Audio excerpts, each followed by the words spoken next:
All right. Thank you so much. We're about to start. Isobel, how are you? Can you hear me?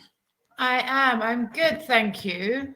My day Awesome. has been quite unusually spent waiting for this session, Uh, but I'm sure that if I had been there in person, it would have been a much better thing. I've also got an eye infection, so it looks like I've got a black eye, but I'm just peering through pink eye.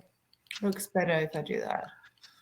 I How are hope you you, do get Carol? well soon. I'm well, thank you. Thank And you. it's always a pleasure to chat to you. And Thank you.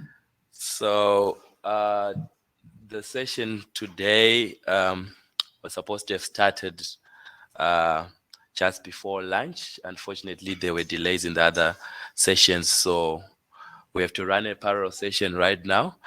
And the theme or topic for the session is taking stock, consolidating the social protection gains. I think in the previous sessions, we're looking back, and in the keynotes speakers session, we had the manner in which governments responded to uh, social protection programs um, in the midst of COVID. In my view, COVID actually did a good thing to proponents of cash transfers because it then demystified the notion that cash transfers do not work. Cash transfers promote dependency. We've seen to what extent these emergency relief programs had an impact on households during COVID. So we have three speakers. Uh, I made to understand that Dr. Gifter Flair is currently in a class and he'll be joining us once he's done. So we will be having Dr. Makoka from Malawi to kickstart the discussions. And then we'll have Isobel following suit, and then Dr. Gifter Flair last. Just to give brief bios for our key speakers today, Dr. Gifter Flair is a development economist researching predominantly on state and non-state social protection. He lectures at the University of Venda and he has led commissioned research for numerous international organizations and government departments in Southern Africa. He has published his research in journals such as the Review of Household Economics, as well as in book chapters and policy briefs. His presentation is also co-authored by Kefilwe Mokotedi, who is a development practitioner currently working as a technical advisor in formal sector unit at UNDP Botswana. Her background is in business development, particularly in the banking and entrepreneurship development industries. We also have Mrs. Isobel Fry, who is the founding director of the now called Social Policy Initiative, formerly the Studies in Poverty and Inequality Institute in Johannesburg. She worked as a director at a commercial law practice before moving to work as the Black Sash National Advocacy Manager. From here, she moved to work as a senior researcher at NALEDI, the research service organization of the Trade Union Federation, COSATU, before starting SPII. SPI undertakes both primary and secondary research into poverty and social exclusions and policy analysis in the field of anti-poverty policies, inequality, socio-economic and constitutional rights, and social protection. Isobel serves on the Academy of Science of South Africa Standing Committee on Science for the Reduction of Poverty and Inequality. And lastly, Dr. Donald Makoka is a seasoned researcher and a development economist in Malawi. He works as a research fellow at the Center for Agricultural Research and Development of the Lilongwe University of Agriculture and Natural Resources. He holds a PhD in development economics. He has spent the last 15 years conducting research on poverty, risk and vulnerability, resilience, and sustainable livelihoods. In the past few years, his research has focused on social protection with special reference to humanitarian cash transfers and ultra poor graduation in the Southern Africa region. Ladies and gentlemen, these will be our speakers for this session.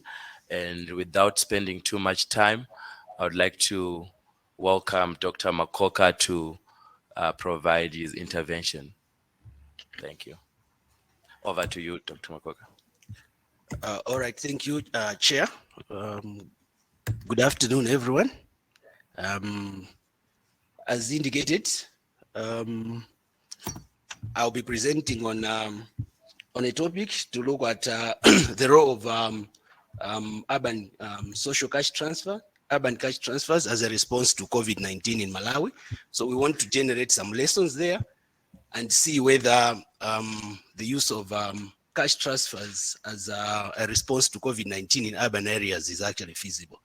So I'll kickstart the discussion by just highlighting some of the issues that were already raised in the morning, that apparently with COVID-19, the importance of social protection, social cash transfers have been very prominent.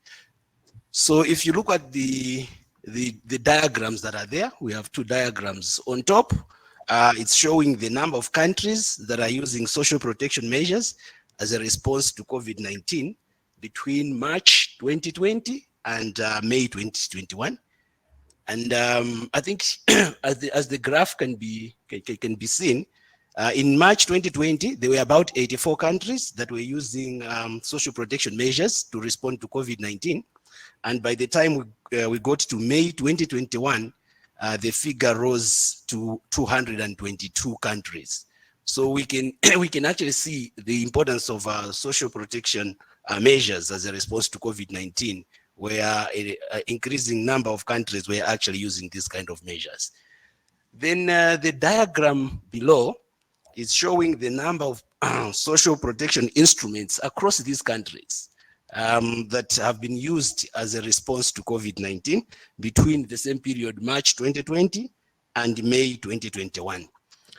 So again, you can actually see from the bar graph that in May 2020, there were about 283 social protection instruments that were used across the countries. And by the time we got to May 2021, the figure actually rose to over 3,300 instruments. So this demonstrates that over time, the use of social protection instruments as measures to respond to COVID-19 has actually been prominent. So Malawi is one of those countries where this urban social cash transfers were used to respond to COVID-19.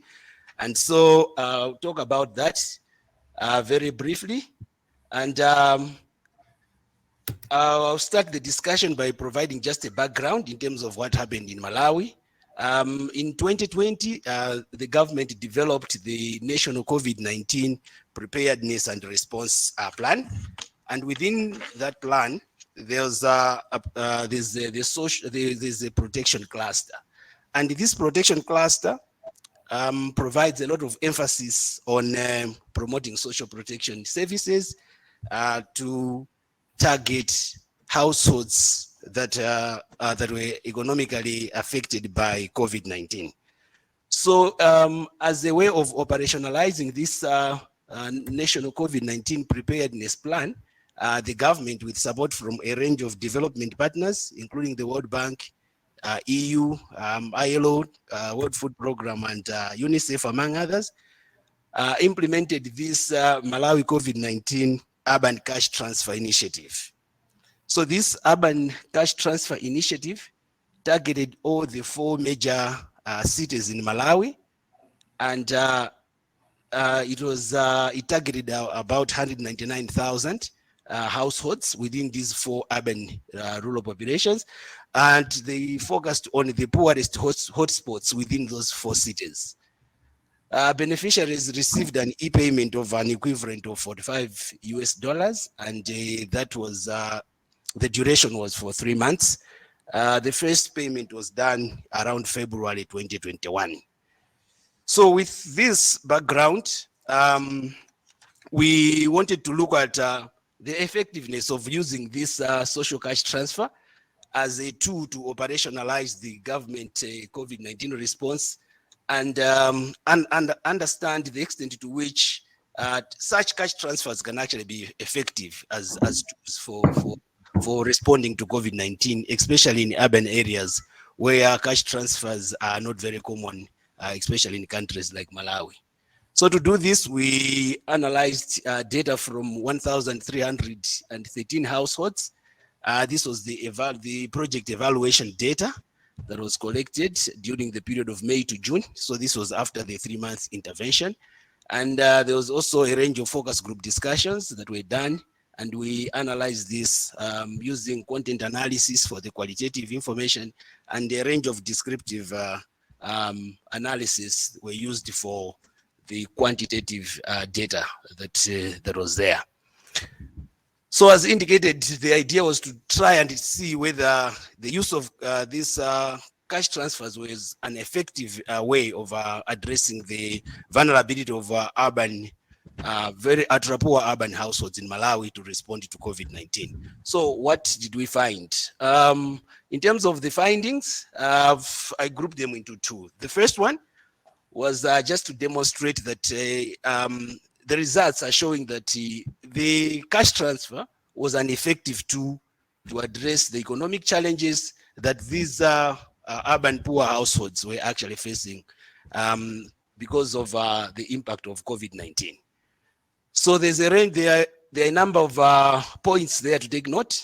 For example, when using the data, the beneficiaries themselves, you see the majority of the beneficiaries, and the data was also collected on non-beneficiaries. So both beneficiaries and non-beneficiaries were actually satisfied with the registration of beneficiaries, and they indicated that the process was transparent. And the other issue is that 80% of the beneficiaries also reported that the registration process was transparent and it was inclusive, meaning that the registration included the persons with disability, for example, the elderly, and women and others. So the inclusiveness was there. And as you know, these are very important aspects in social protection because issues to do with the targeting effectiveness is very critical. So we saw that even though this was in the urban areas, but the beneficiaries expressed satisfaction in terms of the effectiveness with targeting, meaning that areas of inclusion and exclusion were actually at a minimum, something that is very important if you're implementing a social protection intervention. Another issue was that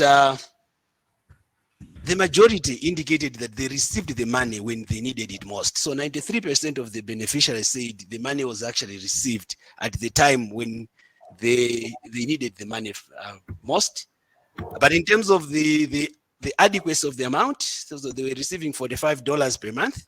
About 54% indicated that the amount was adequate. And the good part is that the majority of these beneficiaries actually use the money to improve in terms of their ability to purchase food. So 87% of the beneficiaries use the cash to purchase food. And the use of e-payment, because this intervention, they use the mobile money channels in Malawi. There we have two service providers. So both service providers were used in delivering the cash to the beneficiaries, and 97% of the beneficiaries were either satisfied or very satisfied with the modality of the e-payment. Having said that, we also found that this urban cash transfer initiative faced a lot of operational challenges. A few are highlighted here. The first one is to do with the registration of the beneficiaries.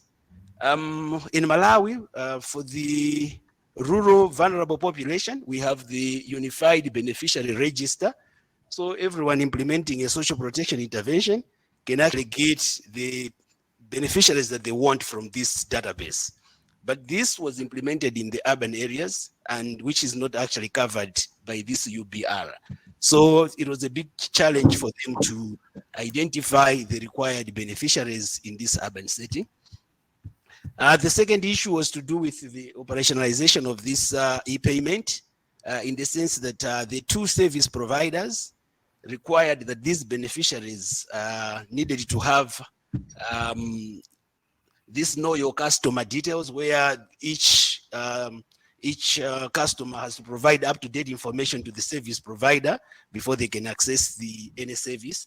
So since most of these households are actually very poor, even though they live in the urban areas, some of them were actually setting up this e-mobile payment for the first time. So it took a lot of time for them to actually have an up-to-date know your customer details, which affected the time for them to receive their first payment.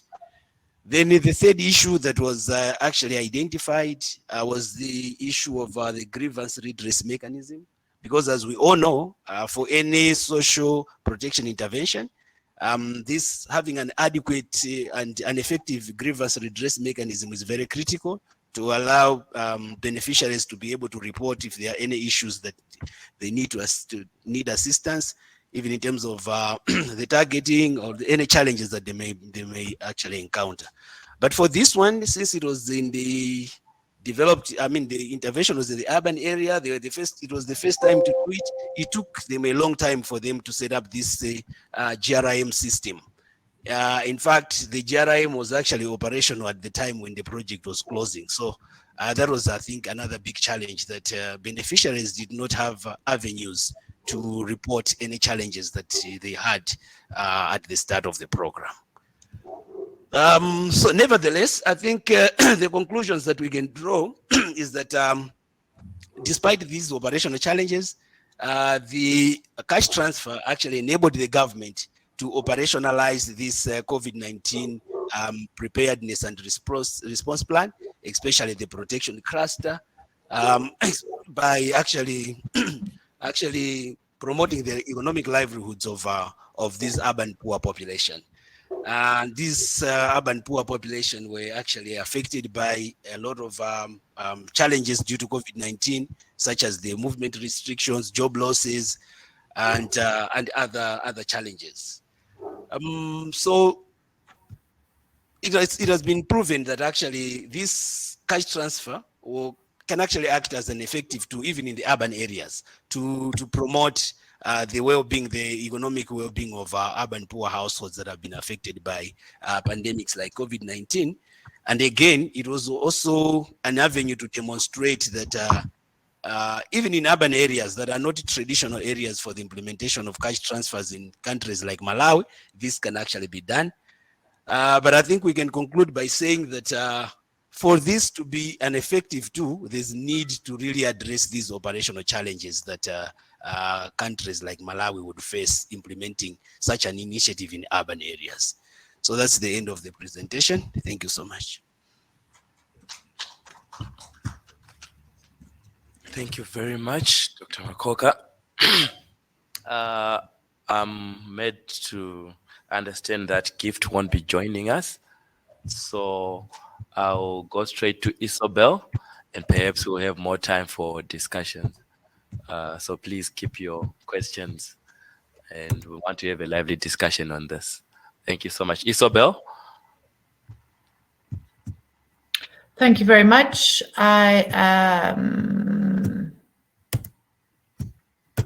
Can you tell me if my screen is being shared?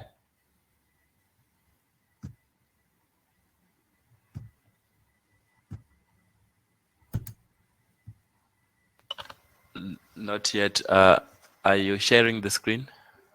Okay. 1 second. He's going to do it from this end. Perfect. Thank you.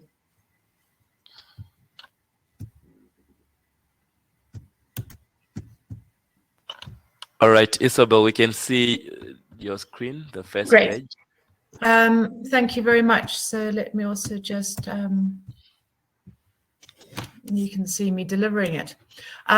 So this presentation seeks to set out the findings, predominantly findings of the initial social relief of distress grant, the COVID-19 response grant, and the research was done by the Department of Social Development. I sat on as a reference team member for that research, and it's really useful, I think, in terms of just capturing some of those initial learnings. Slide.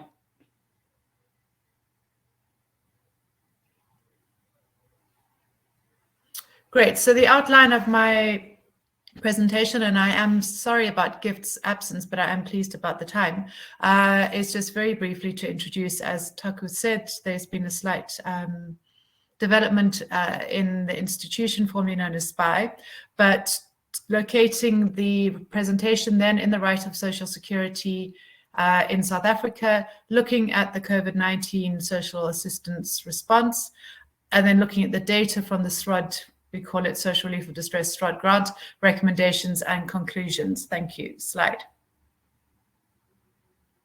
So the Social Policy Initiative, also known as SPI, is based in Johannesburg, and we're a feminist social policy think tank formerly known as Studies in Poverty and Inequality Institute. The reason for this strategic shift, and I think it's very apposite to share that at SASPEN, where the emphasis is also on social protection, to social policy and social security policy in particular, was seen as the most the most determined way that a small not-for-profit research institute can make most significant structural impact on poverty through research, policy analysis, and advocacy engagements. And so the 5 programs that we're starting with this year in our transitional year is, of course, the Decent Standard of Living, and there's the website for that.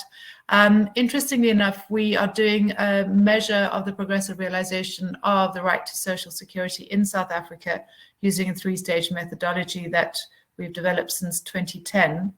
We're also looking at mapping a global map of post-COVID innovation in universal social protection and labor market activation policies. Apologies for the typing mistakes. And then looking at the multiplier project, which is fascinating too. What can be said about the returns on every unit of currency spent by the state through cash transfers, and then gender responsive budgeting through the lens of social security budgets. So I'm sure much of this would come through to future SASPEN engagements, but it's really exciting to be able to share this with you all. Slide. Right, so for those of you who are familiar with the right to social security in South Africa, I do apologize if this is just rehashing known information, but I think it's always good to start with the assumptions and unpack them. So in South Africa since 1996, with the adoption of the final constitution, section 27(1)(c) of the constitution guarantees to everyone the right of access to social security, including if they're unable to support themselves and their dependents, appropriate social assistance. So we're mindful of the fact that social security includes both contributory social insurance and non-contributory social assistance. Social insurance, private pension and disability insurance schemes, tax-funded social assistance programs exist, and the latter, or the last of those, the social assistance programs, are regulated under the Social Assistance Act of 2004. The SAA provides for means-tested, so it's poverty-related, cash transfers for children, people living with disabilities, foster children, and old-age pensioners. But it excludes social assistance to able-bodied working-age persons, except for a temporary discretionary social relief of distress grant. So, for many of you who are familiar with South Africa's history, the Social Assistance Act of 2004 is actually basically a word-for-word rehash. No, it is based in target and category on the 1992 Social Assistance Act, so an act that was passed under apartheid, before we had the constitution, and the categories of beneficiaries to social assistance are the same as those that were in existence in a regime that was built for the protection of white welfare state.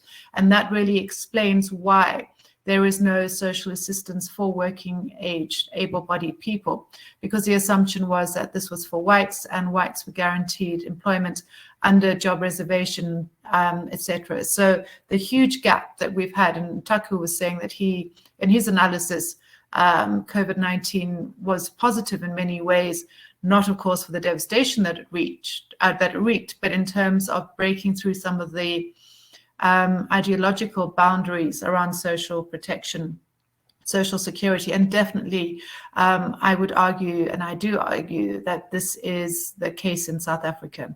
So the social relief or distress grant that you see, the last few words on this slide, again were a leftover sort of orphan child from apartheid days. It was meant to be activated for emergencies where people were hit by fires, but also the grounds, again, very patriarchal. If you look at them, they were mostly for women who were in a partnership or a marriage where the breadwinner, who was male, either lost his job or went to jail or was institutionalized in a mental asylum. And in those events, women could approach the state and argue for social relief of distress, which was always a temporary 3-month to 6-month assistance, which was discretional to the DG. And it was a very limited use of relief funds, and generally the SASA officials are not very keen on handing it out. So there is this category, and I did an argument once with Department of Social Development saying, but why is it not poor relief? And they said, it's distress, it's not destitution. So I was corrected as the social relief of distress grant that existed. So this was all prior to COVID. Slide.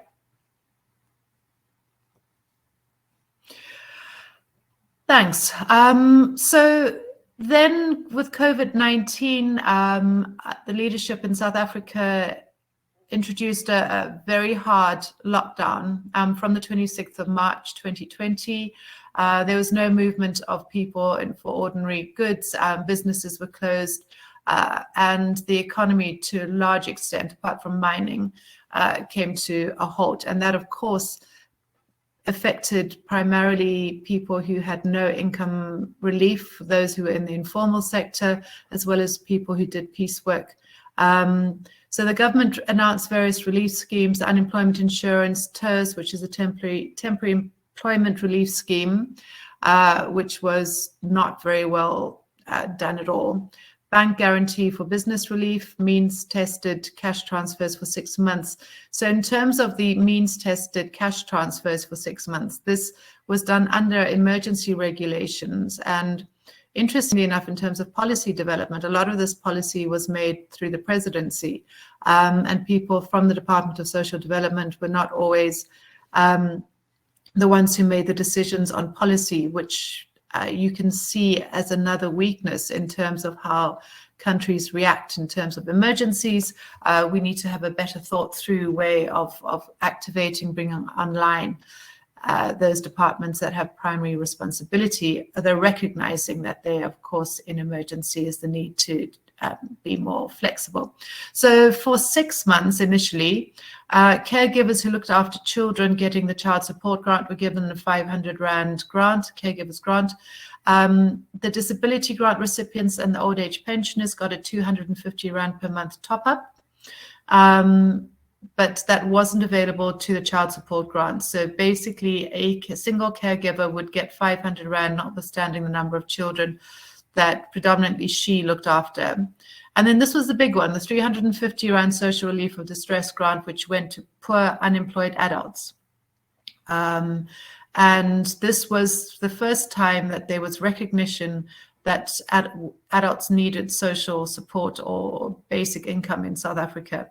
That was administered through mobile application. And I do have to say, a lot of civil society has some very real criticisms of the exclusions. I also do, and I am consistent in my praise for the fact that SASA and DSD managed to set up a mobile application system within a couple of months, and it's been perfected. Still a lot to work on, but it does show that in emergency we can rise to the challenge. So that was the 350 social relief of distress grant, and after a couple of court applications it was extended to refugees and asylum seekers. So it was the first time cash transfers were paid to adults in South Africa, despite the fact that there is a 55% of the population living below the poverty line, 25% of South Africans living below the, oh, sorry, that's wrong, the food poverty line. The first is the upper bound poverty line. A quarter of people living below the food poverty line, and a 46% unemployment rate, 77% for youth age 15 to 24. So there's a huge need for cash replacement. And this is the first time that it was done. And what's been interesting for policy, for people interested in policy, is what's happened since then. And there have been a variety of stop-starts to the 350 grant. So initially, caregivers were excluded because they got the 500 Rand caregivers grant. However, that ended after 6 months. And women, because they were on the system as grant recipients for the child support grant, were excluded from the 350 in their own right, which was a significant blow to rights of women in a country where gender-based violence is appalling in itself. And we argued that this was another violation of women's rights, is that they were not seen as rights holders in their own entitlement, but merely as caregivers. That eventually was remedied at the end of last year. Then the social relief of distress grant ended in March last year. And in July 2021, South Africa saw some very destructive, violent riots where about 370 people lost their lives, both in KZN and Gauteng. One of the causes, as picked up by the security services, was people citing the fact that they'd lost eligibility, well, basically that the social relief of distress grant was withdrawn. They had no foreseeable income, and that led to a hopelessness that led to violent rioting. It is now, since February 2022, our 2022-23 national budget, it was extended for 12 months. It has a limited budget of 44 billion Rand. And what happened in the last 2 weeks was that new regulations were promulgated, because it eventually moved from the emergency regulations back to the Social Assistance Act, and new regulations had to be formulated. From the insistence of National Treasury, the means test has been tightened. So instead of being able to receive the social relief of distress grant if you had 595 Rand or less, now if you have more than 350 Rand that you are receiving through other means, you're no longer eligible. So that's something that we are challenging as being a regressive step. And I mean, the ironic thing, like the South African social security system with social assistance grants, it's something that should be a badge of pride for the South African government, that it has consistently been rolling this out progressively. Social relief for distress should be they should hail this as being indicative of their commitment to ending poverty. But instead, there's a very conservative backlash from the state to try, sectors within the state, to try and close down this project and program, and to say that people need to go back to not receiving social relief. As I said, massive contestation and potential constitutional challenge on that slide. So the research report that I'm now going to spend the next 2 slides on was done by an external research institute. So it's independent of government, and it was tasked to look through a rapid assessment at the initial outcomes of the social relief of distress grant. It was a very wise move by the Department of Social Development, because they anticipated that there would be an attempt to curtail this, and so they were monitoring the impact from the beginning. So most of this data comes from that report, which is available on the DSD website. But the first point is just the latest data, and that's meant to read March 2022. I apologize. So in March of this year, 15.6 million adult applications were received for social relief of distress. 9.7 million were approved through monthly grants. So when we're looking at the question of need in South Africa, you cannot say that those who are looking for assistance are few in number. I mean, we know that about 12.5 million people are unemployed, excluding those who fall outside of the categories of unemployed. But this is proof that 15.6 million people went to the effort of applying for a 350 Rand grant. And that's something which policymakers really need to take to heart, because how do you include that number of people into the economy as productive consumers and producers if they're not able to be linked into some kind of income? So one of the things that we are also concerned about is there's been no cost of living increase for 2 years. So 350 Rand is about half the food poverty line. And in addition to that, despite inflation, it hasn't been increased. So in all ways, the benefit that we're trying to look at is being squeezed. And it really, an article I wrote last Sunday, I'm just saying that the crumbs that are being given to the poor are really being scattered with disdain, rather than seeing this as an opportunity for developmental social protection. So going back to the COVID period report, it's interesting. Some of these findings just affirm what you would expect. So the most populous provinces in terms of applications for the 350 grant were Gauteng and KZN, and that ticks because those are the provinces, are the most populous provinces according to the last Stats SA data.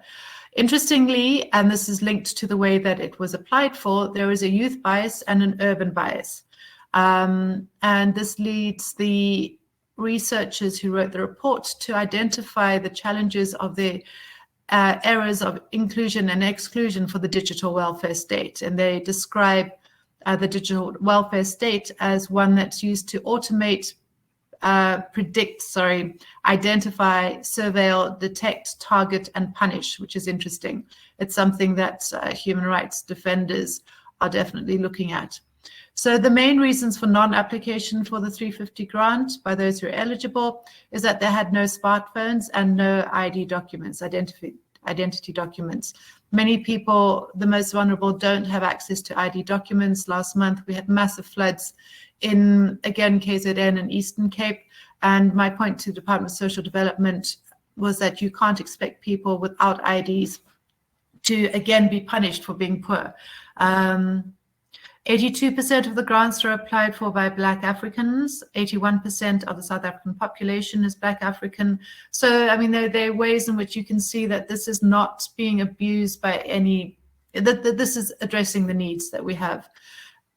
The question was, what do you use your grant for? And that's something which is really important to all of us interested in social security. 93% used it for food. The primary use was food. And then the next greatest use was electricity. So people are using this for basic survival. Interestingly enough, there was a question as to whether or not this should be extended, and a very high percentage said it should be universal due to the high prevalence of poverty in South Africa. So people who are receiving it recognize the benefit it's been to them and are saying that everyone should be eligible for income support in South Africa. Slide. Then just looking at the applicant, so these were the successful applicants. 23% of those who received it fell between 20 and 24%. 17% were between 20 to 24 year olds. 17% were between 25 and 29, and 13% were 24 to 30. So that definitely mirrors the unemployment staggering that you find in the quarterly labour force survey. I've mentioned the race and the Gauteng and KZN. Going down to education, and this is something which I think is quite alarming, is that 18.2% of the recipients had a tertiary education. 50% had just completed high school, and 26% had incomplete high school. 19% had no formal education at all. So for a country that prides itself as being as meeting the educational development goals, there's a lot to be said for the no formal education and incomplete high school, but also the fact that there is a significant lack of independent means for those who have tertiary education. Again, on dependency ratio, 50% of people who received it lived in households of 4 or more, and only 2.2% of the recipients had not been looking for work prior to COVID-19. So although this was introduced in order to act as a bridge for those who were not getting their income because of COVID-19, basically 97% were unemployed prior to the impact of COVID. Slide. Okay, so this is just really quickly. I've already reported on that 93% for food, electricity. So, you know, you often get people saying that the poor make bad decisions on the use of the money that they get. But so this is very little money, and you can see how carefully it's used. The fact that water and electricity should be paid for by people who are so poor is quite abhorrent. Transport is low because generally in international literature, food and transport, but don't forget this was during lockdown, so people weren't actually going anywhere apart from to get basics. Data was low, which was interesting given the isolation. Slide. So this is my last slide, and I know, Taku, that you've been most generous with time. Recommendations and conclusions. So we do need to, as a region, and I've been picking this up throughout the day, improve the reach of the digital welfare state. And that means not just sort of tick boxing and saying that we're now going to close face-to-face offices, but to make sure, whether it's through access to data, whether it's through access to devices, that if we're going to proceed with the digital welfare state, which we must, that enough investment goes into making it accessible at a no cost to recipients and beneficiaries. So in South Africa, we need to increase the value of the 350 to the upper bound poverty line. From research that we've done at SPY, we've modeled for the fact that 1335 will provide work seekers assistance to finding jobs. It will provide spare money to pool and startups. And also what's important, and a lot of top-down government projects or programs don't recognize this, if you're going to support micro entrepreneurs, you've actually got to give cash into the communities that they live so that someone can support the micro entrepreneur. There's no point in me baking bread if nobody can afford to buy it. So that is, for us, is really important. And it generates bottom-up economic stimulus in which you can build a reindustrialization strategy. We believe the South African government needs to commit to a universal BIG at 1335 in 3 years. For the research we've done, that would generate 3 million decent jobs, not these work opportunities, and 5.2% annual GDP growth, compared to 0.6%, which is currently being predicted by the Reserve Bank and National Treasury. We believe, and many of you are familiar with the SADC Basic Income Grant. Taku was the program, the secretariat head of that for many years within SPY. We believe that expanding a basic income grant to the customs union is an important way in which we could spread the economic development, the regional economic development. And recently, we've also been looking into the fact that if you look at the AR6 of the IPCC, looking at the UN climate change, many of the mitigation and adaptation strategies include the fact that you need to have an ex-ante social assistance cash income transfer in order to allay people's fears that jobs will be lost and they won't be provided with additional forms of income. This seems to be the future, and Marius Olivier was saying earlier that we have looked at it as SASPEN, but this needs to be a very strong message coming from policy advisors, policymakers, and researchers, is that it has to go hand in hand with the new economic development strategy growth paths. And finally, we do, linked to the inverse of linking the cash transfers, is that we do need to develop a regional integrated, inclusive adaptation and development strategy, where we look at transport hubs, we look at generation of renewable energy and how that's allocated. We look at where we have links to the coast and how we start import substitution rather than importing things which increase, of course, the carbon footprint. So thank you very much. That was a very broad presentation, but I've been waiting all day to give it. So there's a lot of wealth in terms of data, but there's a lot of work still to be done before we're able to reach universal income support. Thank you very much.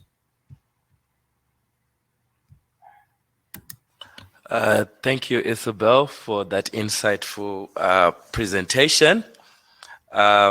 Indeed, I'm a staunch supporter of social cash transfers, so I'm quite biased. However, I'll open the floor for questions and comments at this particular moment. And so if I could have any takers to pose questions to the two presenters before we give them an opportunity to respond. Any takers? Got one there. Please introduce yourself and make Thank you. Thank you. My name is Tapiwa. I'm from Airpage International, and I'm involved in social protection in the Africa region. Thank you so much, the two presenters. Very similar findings in terms of targeting, which is urban biased and also youth biased, and also issues of access because of lack of IDs and also because of the digital platform. My comments is any consideration in proposing one, multiple payment methods so that at least we don't use the same payment platform because people are affected differently and also their ability to access services are different. Two is the voice of the beneficiaries. I think it's quite lacking. I was interested specifically for Malawi study. Airpage also did a similar study, but our focus was for older persons. And we got some very disturbing findings in terms of access to information, and also the digital platform which was used was not friendly to older people. My third comment is on the design stage, to want to include beneficiaries and also to be inclusive so that one, we don't have challenges like challenges for access and also the response mechanism, because if design is inclusive, some of these issues can be picked at early stage. Thank you so much. Thank you. Any other? Okay, Professor Stephen. Thank you. Thank you very much for those presentations. This is Stephen Devereaux. Dr. Makoka, I was interested in the fact that you focused on the urban cash program, and it reminded me that we didn't really make the point that COVID-19 also increased interest in filling the urban social protection gap. Many social protection programs started in rural areas, not in South Africa, but in other countries. So did you see this as a way of filling out that gap in your social protection system in Malawi? We have the Machinji social cash transfer project, etc., but those are mostly rural. And for Isabel, I think you're the first person that's mentioned a regional approach to social protection the whole day. And it reminded me that I don't think, as far as I know, there was any kind of SADC level response to COVID in terms of social protection. I don't know if you're aware of it, if there was one. At least SACU, there's a potential there. But is there any potential, do you think, Isabel, for some kind of regional level work on social protection, sharing lessons, sharing resources across countries, and not just focusing so much as we do at the national and subnational levels?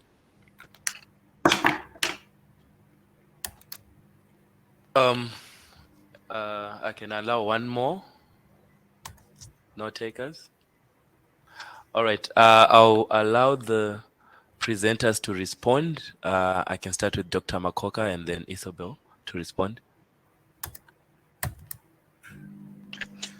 Okay, thank you so much for those comments. I'll start, I think, with the first one. I think you mentioned about, it was more like a comment, but you were talking about the possibility of having multiple payment methods. And indeed, I think this would be important, just to make sure that you are promoting access, because, for example, the urban cash transfers that were implemented in Malawi, some of the beneficiaries didn't have mobile phones, so they had to acquire mobile phones and things like those. But then we also need to consider the cost of the administration cost of having these multiple payment methods, because as you are aware, you have to pay the service provider. So having these multiple payment methods might actually also might actually increase the cost of administering the cash transfers. But I think it's something that has to be looked into. The issue of voices of beneficiaries, I was really interested in the examples that you mentioned. I think for the main report, which is available on the World Bank website on this evaluation, there are a lot of voices of the beneficiaries themselves. Actually, the issue of access to information is also there in the report, where most of the beneficiaries, actually, they didn't have adequate information in terms of how much they were supposed to receive per month, the duration and things like those. So there was actually need for more sensitization and things like those. So these are things that are very easy to do when you're doing a rural cash transfer, because you can easily mobilize communities and provide information. But I think for the urban setting, it was a big challenge, and it was actually, it provided a good opportunity for learning for all these for the Department of Social Welfare and the other partners that are into this program. I think the issue of ensuring that at the design stage you really promoting inclusiveness and everything, including the having an operational GRIM system. I think I cannot agree more. It's very important, I think, at that level. Moving to Prof's comments. You rightly saying that in Malawi, I think these social cash transfers have been predominantly rural. So this was actually an excellent opportunity to see how it can be operationalized in the urban setting, and again, trying to start filling that gap that exists between having these social protection interventions, also targeting the urban poor, sometimes who are also highly vulnerable. In Malawi, I think the interventions that target the urban ultra-poor households, I think, as far as I'm aware, they relate to a public works program, where in the rural, in the urban, but low income neighborhoods, they identify very poor and vulnerable households, and then they are given they do this public works program, just repairing feeder roads and things like those, and then they get some funding at the end of the month. These have been predominantly funded by the World Bank, but I think they are now also now phasing out, I think, because of issues to do with funding. But even these public works programs, they are predominantly rural. I think the ones that are in the urban are not so much. So I think having this cash transfer as a response to COVID-19, the urban areas, was actually, I think, an excellent opportunity to try and narrow this gap that exists. Thank you so much. Thank you, Dr. Makoka. Isabel? Thanks very much, and some great questions. I love SASPEN because it's really coming to talk to practitioners. I think the point about the beneficiaries, the inclusion of beneficiaries in the design of programs is essential. I mean, that's part of the human rights-based framework of the United Nations. And it's difficult to do. I know that our government struggles to do it, because the question is, at what conceptual stage do you bring in people who are vulnerable? Do you bring people in before you design, or do you bring people in and say, would you like to have it through cash or in kind? Would you like it through an ATM, automatic banking teller, or would you like, so where does the consultation come in? But I think that policymakers need to stop being scared of asking beneficiaries, because beneficiaries are the ones whose lives are intended to be transformed by the receipt out of their vulnerability, by the receipt of the transfers. And I think that everybody who does advise governments really needs to press that home. The question, Stephen, about the regional work, I mean, it's something, as I said, that Taku did for many of the NGOs who are part of the SADC Basic Income Grant campaign. I was struck by the World Bank SAKU report that was released, I think it was in March. And particularly what frightened me was the recommendation that the neighboring countries should learn from South Africa in terms of introducing targeting to their schemes. There was a criticism that I think Lesotho's old age pension was universal. And they should learn to be more targeted like South Africa. Now, we're saying that the targeting in itself is detrimental to development, it's detrimental to trying to springboard people into economic resilience. And I do think, given that we make regular payments in South Africa to the starting with the SAKU, the customs union, with regards to SADC, I haven't seen any. There were a number of speeches that I tracked, but I haven't seen anything more concrete. But we at SPY last month received observer status at ECOSOC, and there's a meeting at the end of May in Namibia. So it's something which we're keen to start getting involved in their working group in this regard. So that's at a continental level. And that'll be interesting to look at. I mean, the arguments in terms of the redistributive stimulus are overwhelming. And the question of affordability is something that many people who looking at modern monetary theory, for instance, are arguing that you don't actually need to raise it all through the fiscus. And then the question of multipliers. But it does seem to need an ideological shift amongst the policymakers who generally are themselves members of the elite.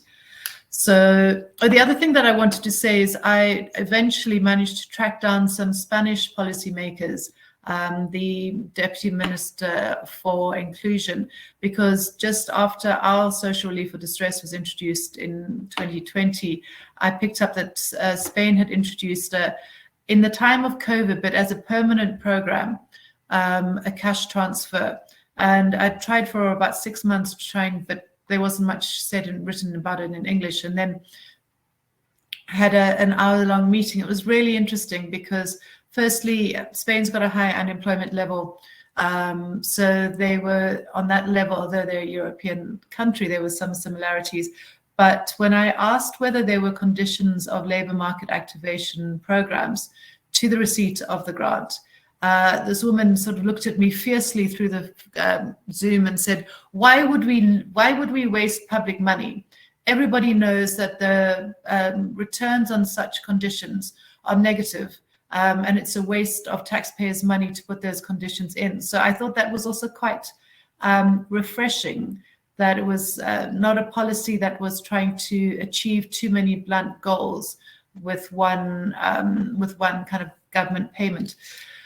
So yeah, I mean, that really is what led us to the program of trying to track the innovation that exists globally. And I think it's really important to look at the regional.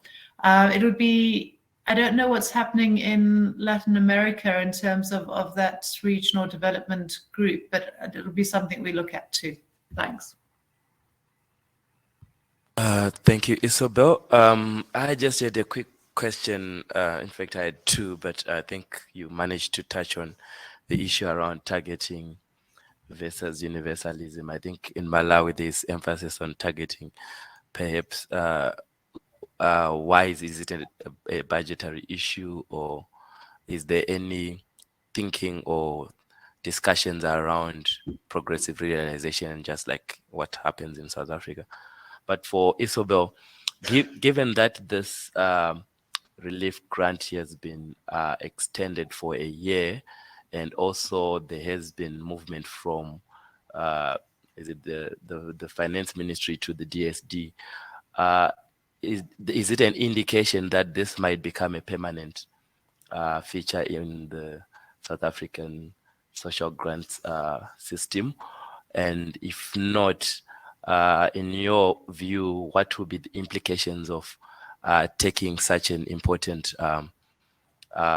relief fund after having received it for 12 months?